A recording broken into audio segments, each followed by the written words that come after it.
Hi అండి, welcome to our channel. ఎప్పుడు ఒకే విధంగా కాకుండా కాకరకాయనైతే ఈ విధంగా చేయండి. కాకరకాయ పల్లి కొబ్బరి కారం అంటే దీన్ని టేస్ట్ మాత్రం చాలా బాగుంటుంది. దీనికోసం అయితే కాకరకాయలను ఇలా ఈ సైజు ఉండేటట్లు తీసుకొని పైన చిక్కు కాస్త తీసేసి పెట్టేసుకోవాలి. అన్నీ కూడా కాకరకాయలు చిక్కు తీసుకొని మధ్యలో ఈ పైన ఉంటుంది కదా, పైన తొడిమే కోసేసి ఇలా 4 ముక్కలు నించడంకాయకి ఎలా అయితే కోసుకుంటామో అలా కోసుకొని లోపల ఉన్న ఇత్తనాలు మొత్తం తీసేయాలి. అన్ని కాకరకాయలను కూడా ఇలానే చేసుకోవాలి. చూడండి, నేను వీడియోలో చూపించిన విధంగా మీకు ఒకవేళ కాకరకాయ కొంచెం పెద్దగా ఉంటే వాటిని 2 భాగాలు చేసుకోండి.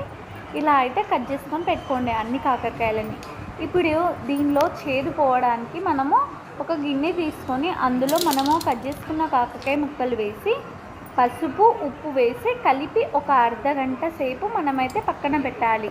ఇది అర్ధగంట సేపు నానేలోపు మనమైతే దీనిలోకి కారాన్ని అయితే ప్రిపేర్ చేసుకుందాం రండి. ఫస్ట్ అయితే మనం కాకరకాయలని ఇలా లోపల నుంచి కూడా పసుపు అయితే ఇలా అంటించి పెట్టడం వల్ల కాకరకాయలోనే అయితే షేడ్ అయితే పోతుంది. ఇలా పెట్టాలి, పక్కకు పెట్టి మూసి పక్కకు పెట్టాలి. ఇప్పుడు స్టవ్ ఆన్ చేసి మనమైతే కారాన్ని ప్రిపేర్ చేసుకుందాం, చూద్దాం రండి. ఇప్పుడు స్టవ్ ఆన్ చేసి బాల పెట్టుకొని అందులో ఒక గుప్పెడు వేరుశనగ గుళ్ళు వేసి బాగా వేయించాలి.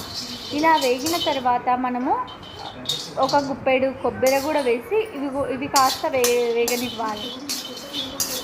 ఇవి వేగిన తర్వాత 1 టీ స్పూన్ జీలకర్ర కూడా వేసుకొని వేగించాలి.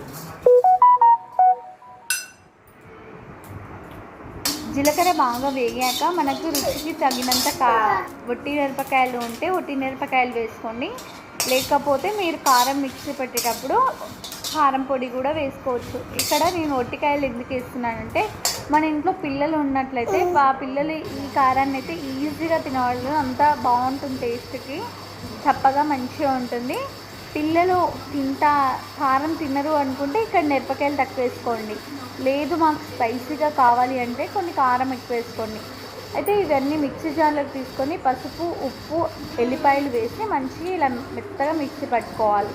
మిక్సీ పట్టుకున్న తర్వాత పక్కకి పసుపు ఉప్పు కలిపెట్టిన కాకరకాయల నుంచి రసం పిండేసి పెట్టుకోవాలి. ఇలా ఇప్పుడు అదే బాలలో తగినంత ఆయిల్ వేసుకొని మనము కట్ చేసుకున్న కాకరకాయ ముక్కలు వేసి మంచిగా వేయించుకోవాలి. కాకరకాయలు ఎలా వేగాలి అంటే పచ్చిగా పోయి మంచిగా లోపల మొత్తం ఉడికి మంచిగా బ్రౌన్ కలర్ అయ్యే వరకు మనమైతే వేయించుకోవాలి.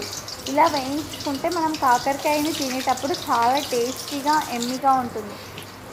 చూడండి, ఇలా అయితే మనం వేయించుకోవాలి. మంచిగా బ్రౌన్ కలర్ వచ్చే వరకు మధ్యలో కలుపుతూ వేయించుకోవాలి. ఇలా వేగిన దానిలో మనం 1 టీ స్పూను ధనియాల పొడి వేసి మనం ప్రిపేర్ చేసుకున్న కారం పొడిని కూడా వేసి కలుపుకోవాలి. ఒక 2 నిమిషాల పాటు అలాగే కలుపుకొని దింపేసుకోవడమే. టేస్టీ కాకరకాయ పల్లి కొబ్బరి కారం అయితే రెడీ అయిపోతుంది. ఎప్పుడన్నా ఒకే విధంగా కాకుండా ఇలా చేసుకొని తినండి, చాలా టేస్టీగా ఉంటుంది. పిల్లలు అయితే ఇష్టంగా తింటారు.